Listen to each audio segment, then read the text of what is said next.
Hello दोस्तों, आप सभी लोग का स्वागत है हमारे YouTube channel AKY study point में। आज की वीडियो में हम लोग कक्षा 10 विज्ञान अध्याय नंबर 1 रासायनिक अभिक्रियाएं एवं समीकरण। सबसे पहले हम लोग इस टॉपिक से की थ्योरी को कवर करेंगे। थ्योरी को कवर करने के बाद इसके बहुविकल्पी प्रश्नों को सॉल्व करेंगे। उसके बाद जो प्रीवियस ईयर से की बोर्ड की परीक्षाओं में आए हुए हैं उन प्रश्नों को सॉल्व करेंगे। तब जाकर ये हमारा जो टॉपिक यानी चैप्टर है रासायनिक अभिक्रिया एवं समीकरण समाप्त होगा। उसके बाद हम लोग दूसरे अध्याय पर चलेंगे। अभी तक जिन लोगों ने बोर्ड की परीक्षा की तैयारी शुरू नहीं की है, अभी भी उनके लिए 3 से 4 महीने का समय है। अगर आप हमारे साथ रेगुलर जुड़े रहते हैं तो आप लोगों को विज्ञान बेहद ही सिंपल आसान लगने लगेगा, क्योंकि विज्ञान एक ऐसा सब्जेक्ट है, ये रट कर नहीं समझ कर पढ़ा जाता है।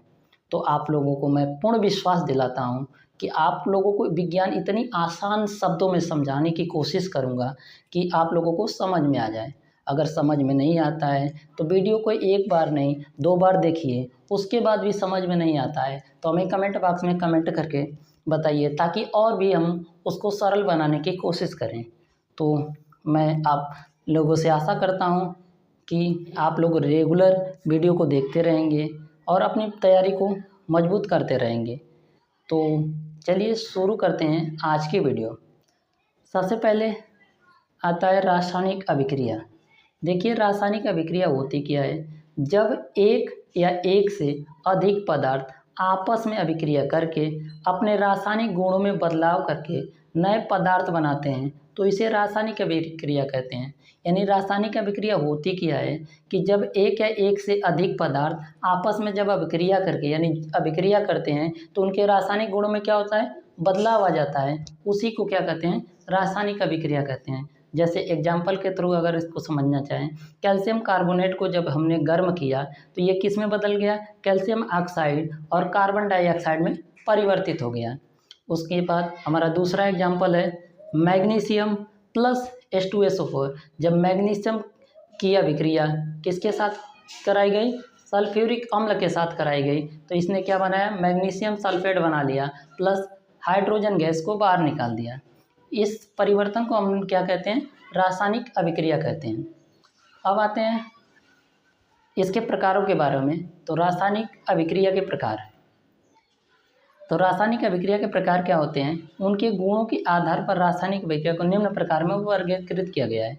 यानी रासायनिक अभिक्रिया उनके गुणों के आधार पर यानी उनको कई भागों में बांटा गया है। तो इसमें इनके भागों में बात करते हैं तो पहला आता है आपका संयोजन अभिक्रिया। संयोजन, जैसा कि आप शब्द से ही समझ पा रहे हैं कि संयोजन मतलब होता है जुड़ना। संयोजन मतलब होता है जुड़ना। तो संयोजन अभिक्रिया होती क्या है, ऐसी अभिक्रिया जिसमें 2 या 2 से अधिक अभिकारक मिलकर एकल उत्पाद का निर्माण करते हैं उसे संयोजन अभिक्रिया कहते हैं। यानी जब 2 या 2 से अधिक अभिकारक मिलकर एकल उत्पाद का निर्माण करते हैं तो उसे क्या कहते हैं, संयोजन अभिक्रिया कहते हैं। अगर एग्जाम्पल की बात करें तो जैसे कार्बन और ऑक्सीजन यानी C+O2, ये अभिक्रिया में जो भाग लेने वाले पदार्थ होते हैं उन्हें अभिकारक कहते हैं। जब ये आपस में रासायनिक अभिक्रिया करते हैं तो ये क्या बनाते हैं, CO2 यानी कार्बन डाइऑक्साइड बना लेते हैं। जब यानी देखिए 2 या 2 से अधिक अभिकारक मिलकर क्या बनाए, एकल उत्पाद का निर्माण किए तो ये क्या कहलाएगा, संयोजन अभिक्रिया कहलाती है। अगर दूसरे उदाहरण की बात करते हैं, ammonia NH3 plus HCl hydrochloric अम्ल जब आपस में अभिक्रिया करते हैं तो ये क्या बना लेते हैं, NH4Cl, जिसको अमोनियम क्लोराइड कहा जाता है। संयोजन अभिक्रिया के अंतर्गत ही आती है ऊष्माक्षेपी अभिक्रिया। जितनी भी संयोजन अभिक्रियाएं हैं सब हम कह सकते हैं कि एक प्रकार की ऊष्माक्षेपी अभिक्रियाएं हैं। तो ऊष्माक्षेपी अभिक्रिया किसे कहते हैं, तो ऐसी अभिक्रिया जिसमें उत्पाद के निर्माण के साथ साथ ऊष्मा भी उत्पन्न होती है उसे ऊष्माक्षेपी अभिक्रिया कहते हैं। जैसे एग्जाम्पल के थ्रू अगर इसको समझें तो C+O2 ये बनाएगा क्या, CO2। तो CO2 तो निर्माण हो गया, ये हमारा उत्पाद हो गया, ये हमारा अभिकारक हो गया और इसके साथ साथ क्या होगी, ऊष्मा भी बाहर निकलेगी। तो यानी ऊष्मा बाहर निकलती है तो हम कह सकते हैं ऊष्माक्षेपी अभिक्रिया। तो जितने भी संयोजन अभिक्रियाएं हैं सभी क्या हैं, ऊष्माक्षेपी अभिक्रियाएं। ठीक है, आप लोगों को आशा करता हूँ समझ में आ गया होगा। अब आगे चलते हैं। अब इसके बाद हमारी दूसरी अभिक्रिया आती है वियोजन अभिक्रिया। वियोजन का मतलब होता है टूटना। वियोजन का मतलब होता है टूटना। जैसे जब एकल अभिकारक अपघटित होकर दो या दो से अधिक उत्पाद का निर्माण करता है तो वियोजन अभिक्रिया कहलाती है। यानी जब एकल अभिकारक क्या होता है, टूटकर यानी अपघटित होकर दो या दो से अधिक उत्पाद का निर्माण कर लेता है तो उसमें क्या, उसे क्या कहते हैं, वियोजन अभिक्रिया कहते हैं। जैसे हमारा है कैल्शियम कार्बोनेट CaCO3, जब इसको गर्म किया जाता है यानी जब इसको हम गर्म करते हैं तो ये किस में टूट जाता है, CaO calcium oxide plus CO2 carbon dioxide में टूट जाता है। उसी प्रकार से दूसरी अभिक्रिया की बात करते हैं तो फेरस सल्फेट FeSO4, इसको जब गर्म करेंगे तो ये किस में टूट जाएगा, Fe2O3 plus SO2 plus SO3 में ये क्या हो जाता है, टूट जाता है। इस प्रकार की अभिक्रिया को क्या कहते हैं, वियोजन अभिक्रिया करते हैं। अब आते हैं वियोजन अभिक्रिया के प्रकार के बारे में। तो वियोजन अभिक्रिया के जो प्रकार हैं ये कितने प्रकार के होते हैं, 3 प्रकार के होते हैं। वियोजन अभिक्रिया कितने प्रकार के, 3 प्रकार के। पहला है ऊष्मीय वियोजन।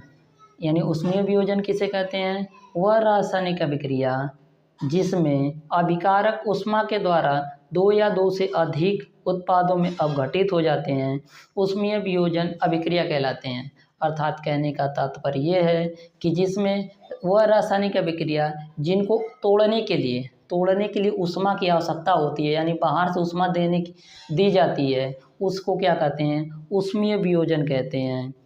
उदाहरण के तौर पर अगर बात करते हैं तो NaHCO3 सोडियम बाइकार्बोनेट को जैसे ही हम क्या करते हैं, गर्म करते हैं, यानी जैसे ही गर्म करते हैं तो ये किस में टूट जाता है, Na2CO3 कैल्शियम कार्बोनेट प्लस जल में ये टूट जाता है। अर्थात ऊष्मीय वियोजन ऐसी अभिक्रिया जिनको दो ऊष्मा देने पर ये दो या दो से अधिक उत्पादों में क्या हो जाते हैं, टूट जाते हैं, अपघटित हो जाते हैं, उसे क्या कहते हैं, ऊष्मीय वियोजन कहते हैं। अगर दूसरा एग्जाम्पल अगर बात कर लेते हैं तो CaCO3, जब इनको हम क्या करते हैं, कैल्शियम कार्बोनेट को गर्म करते हैं तो ये किस में टूटता है, CaO प्लस CO2 में टूट जाता है।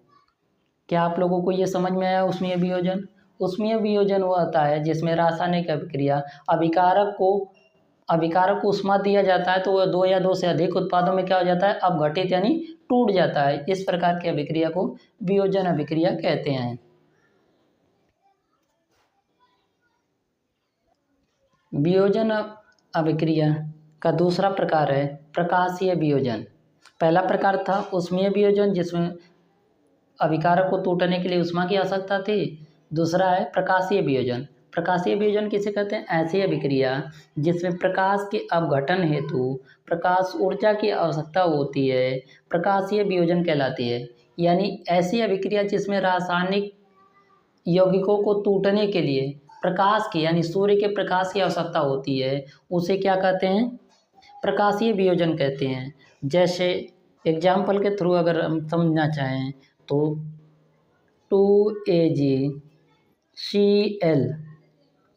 यानी सिल्वर क्लोराइड को जब सूर्य के प्रकाश में रखा जाता है, यानी सूर्य के प्रकाश में जब रखा जाता है तो ये 2Ag प्लस Cl2 में क्या हो जाता है, विघटित हो जाता है।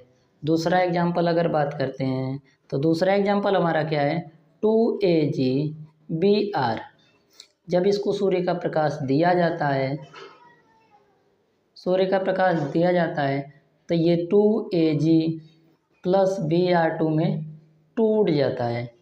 तो वियोजन अभिक्रिया क्या होती है, अभिक्रिया को यानी अभिकारक को तोड़ने के लिए सूर्य के प्रकाश की आवश्यकता हो उसे क्या कहते हैं, प्रकाशीय वियोजन कहते हैं। अब आता है अगला, वैद्युत अपघटन।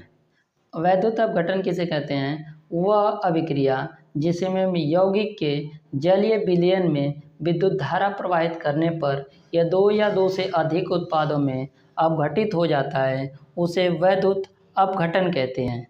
कह रहा है कि ऐसा यौगिक जिसमें क्या करना है, जलीय विलयन में क्या करना है, हमें विद्युत धारा प्रवाहित करेंगे। जैसे ही विद्युत धारा प्रवाहित करेंगे वह क्या होगा, दो या दो से अधिक उत्पादों में अपघटित हो जाता है, यानी टूट जाता है, उसे कहते हैं वैद्युत अपघटन। जैसे 2H2O यानी जल को में क्या किया जाएगा, विद्युत धारा जैसे ही प्रवाहित किया जाएगा, विद्युत धारा, तो ये दो भागों में टूट जाता है, यानी हाइड्रोजन प्लस ऑक्सीजन में क्या हो जाता है, ये टूट जाता है। अब अगला है ऊष्माशोषी अभिक्रिया। ऊष्माशोषी अभिक्रिया वह अभिक्रिया जिसमें ऊष्मा शोषण होता है, ऊष्माशोषी अभिक्रिया कहलाती है।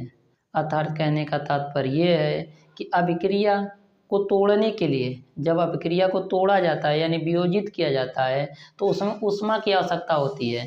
तो उस अभिक्रिया को क्या कहा जाता है, ऊष्माशोषी अभिक्रिया कहा जाता है। तो हम कह सकते हैं जितनी भी वियोजन अभिक्रियाएं हैं सभी क्या हैं, ऊष्माशोषी अभिक्रियाएं हैं। एग्जाम्पल के थ्रू अगर समझना चाहेंगे तो पहला एग्जाम्पल आपका है PCl5।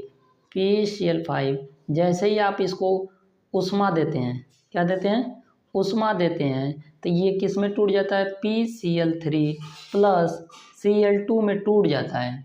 उसी प्रकार से दूसरी अगर आप अभिक्रिया की बात करते हैं तो कैल्शियम CaCO3 कैल्शियम कार्बोनेट को जैसे ही आप ऊष्मा इसको टेम्परेचर देंगे वैसे ही ये क्या होगा, कैल्शियम ऑक्साइड और CO2 में टूट जाएगा।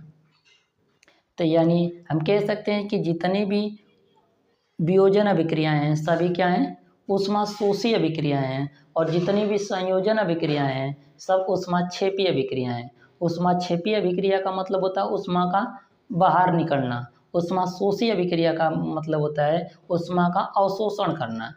ठीक है, तो आज की वीडियो में हम लोगों ने जो जो पढ़ा है उसको एक बार दोबारा रिवीजन कर लेते हैं। सबसे पहले हम लोगों ने पढ़ा रासायनिक अभिक्रिया। रासायनिक अभिक्रिया क्या होती है, जब एक या एक से अधिक पदार्थ आपस में अभिक्रिया करके अपने रासायनिक गुणों में बदलाव करके नए पदार्थ बनाते हैं तो इसे क्या कहते हैं, रासायनिक अभिक्रिया कहते हैं। जैसे कैल्शियम कार्बोनेट को जब गर्म किया जाता है तो ये कैल्शियम ऑक्साइड और कार्बन डाइऑक्साइड में टूट जाता है। दूसरा उदाहरण है मैग्नीशियम प्लस सल्फ्यूरिक अम्ल। सल्फ्यूरिक अम्ल यानी H2SO4 की जब आपस में अभिक्रिया कराई जाती है तो ये मैग्नीशियम सल्फेट और हाइड्रोजन गैस बनाता है। उसके बाद हम लोगों ने पढ़ा था रासायनिक अभिक्रिया के प्रकारों के बारे में। तो रासायनिक अभिक्रिया के जो प्रकार हैं वो निम्न प्रकार के आते हैं, जिसमें पहला है आपका संयोजन अभिक्रिया। संयोजन अभिक्रिया किसे कहते हैं, ऐसी अभिक्रिया जिसमें दो या दो से अधिक अभिकारक मिलकर एकल उत्पाद का निर्माण करते हैं उसे संयोजन अभिक्रिया कहते हैं। यानी जब दो या दो से अधिक अभिकारक क्या होंगे, आपस में जुड़ेंगे तो उससे जो एकल उत्पाद बनेगा उसी को क्या कहते हैं, संयोजन अभिक्रिया कहते हैं। जैसे कार्बन और ऑक्सीजन आपस में जब जुड़े तो कार्बन डाइऑक्साइड बना।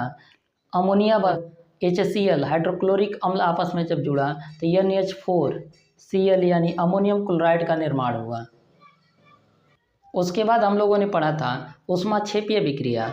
ऊष्माक्षेपी अभिक्रिया संयोजन अभिक्रिया के अंतर्गत ही आती है। तो इसको यानी ऐसी अभिक्रिया जिसमें उत्पाद के निर्माण के साथ साथ ऊष्मा भी उत्पन्न होती है उसे ऊष्माक्षेपी अभिक्रिया कहते हैं। जैसे C+O2 CO2 के साथ तो उत्पाद बन गया लेकिन उसके साथ साथ ऊष्मा भी बाहर निकली, अतः यह इस किस प्रकार की अभिक्रिया है, ऊष्माक्षेपी अभिक्रिया है। तो आप लोग नोट पॉइंट करके एक लिख लीजिएगा, जितनी भी संयोजन अभिक्रियाएं होती हैं सभी ऊष्माक्षेपी अभिक्रिया होती हैं। अब अभिक्रिया के प्रकारों में दूसरा अभिक्रिया का प्रकार है वियोजन अभिक्रिया। जैसा कि आप लोग शब्द से ही इसके शब्द से ही पता चल रहा है, वियोजन मतलब होता है टूटना, अलग होना। तो किसे कहते हैं वियोजन अभिक्रिया, जब अभिकारक अवघटित होकर दो या दो से अधिक उत्पाद का निर्माण करता है, वियोजन अभिक्रिया कहलाता है। एग्जाम्पल के थ्रू अगर समझें तो कैल्शियम कार्बोनेट को जब हम गर्म करते हैं तो ये कैल्शियम ऑक्साइड और कार्बन डाइऑक्साइड में टूट जाता है। उसके बाद दूसरी अभिक्रिया है फेरस सल्फेट को जब हम लोग गर्म करते हैं तो ये Fe2O3 और प्लस SO2 प्लस SO3 में ये टूट जाता है। अब आते हैं वियोजन अभिक्रिया के प्रकार। वियोजन अभिक्रिया के प्रकार की बात करें तो ये 3 प्रकार के होते हैं। वियोजन अभिक्रिया 3 प्रकार की होती हैं। पहला है आपका ऊष्मीय वियोजन। ऊष्मीय वियोजन किसे कहते हैं? वह रासायनिक अभिक्रिया जिसमें अभिकारक ऊष्मा के द्वारा दो या दो से अधिक उत्पादों में अपघटित हो जाते हैं, ऊष्मीय वियोजन अभिक्रिया कहलाते हैं। जैसे सोडियम बाइकार्बोनेट को गर्म करते हैं तो सोडियम कार्बोनेट और जल में अपघटित हो जाता है, यानी टूट जाता है। उसके बाद दूसरा हमारा उदाहरण है कैल्शियम कार्बोनेट को जब गर्म किया जाता है तो कैल्शियम ऑक्साइड और कार्बन डाइऑक्साइड में टूट जाता है। उसके बाद हम लोगों ने पढ़ा था प्रकाशीय वियोजन। प्रकाशीय वियोजन क्या होता है? ऐसी अभिक्रिया जिसमें प्रकाश के अपघटन हेतु प्रकाश ऊर्जा की आवश्यकता होती है, उसे प्रकाशीय वियोजन कहते हैं। जैसे AgCl को जब हम सूर्य का प्रकाश की उपस्थिति में लाते हैं तो ये 2Ag यानी Ag प्लस Cl2 में टूट जाता है। उसी प्रकार से AgBr को जब हम प्रकाश की उपस्थिति में लाते हैं तो Ag प्लस Br2 में ये भी टूट जाता है। उसके बाद अगली अभिक्रिया थी वैद्युत अपघटन अभिक्रिया। वैद्युत अपघटन अभिक्रिया किसे कहते हैं? वह अभिक्रिया जिसमें यौगिक के जलीय विलयन में विद्युत धारा प्रवाहित करने पर यह दो या दो से अधिक उत्पादों में अपघटित हो जाता है, वैद्युत अपघटन कहलाता है। यानी किसी यौगिक को जलीय विलयन में जब हम विद्युत धारा प्रवाहित कर देते हैं तो ये किस में टूट जाता है? यानी दो या दो से अधिक उत्पादों में टूट जाता है। जैसे H2O को हमने जब इसमें विद्युत धारा प्रवाहित किया तो H2 प्लस O2 में ये क्या हो गया? टूट गया। और लास्ट में हमने पढ़ा था ऊष्माशोषी अभिक्रिया। ऊष्माशोषी अभिक्रिया क्या होती है? वह अभिक्रिया जिसमें ऊष्मा शोषण होता है, ऊष्माशोषी अभिक्रिया कहलाती है। यानी अभिक्रिया को तोड़ने के लिए, यानी हम कह सकते हैं कि अभिक्रिया को अपघटित करने के लिए जो ऊष्मा दी जाती है वही ऊष्माशोषी अभिक्रिया कहलाती है। जैसे PCl5 को जैसे ही ऊष्मा दी गई PCl3 प्लस Cl2 में टूट गया। दूसरा उदाहरण हमारा है CaCO3, जब इसको हमने ऊष्मा दिया तो ये CaO प्लस CO2 में टूट गया। तो आज का हमारा ये वीडियो आप लोगों को कैसा लगा हमें कमेंट करके ज़रूर बताइए। जितने भी बच्चे बोर्ड की परीक्षा 2025 की तैयारी कर रहे हैं हाई स्कूल के, उन सभी बच्चों के पास ये वीडियो को शेयर कीजिए ताकि वो भी इस वीडियो का लाभ उठा सकें। अब हम लोग मिलते हैं अगली वीडियो में इसके, तब तक के लिए जय हिंद।